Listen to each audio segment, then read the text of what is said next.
Hi everyone, in this video I'll be showing you how can you add a gift card on Roblox on iPad. So you just need to open browser on iPad and just go to roblox.com.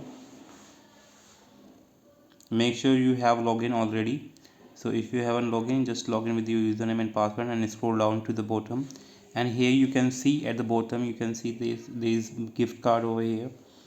Just click on it or tap on it and just tap on this redeem card over here and just need to enter your code here. You can enter your code if you have, and just after that just tap on this check button, and now you just need to tap on this redeem card to redeem your gift card or to add your gift card for the credit or for the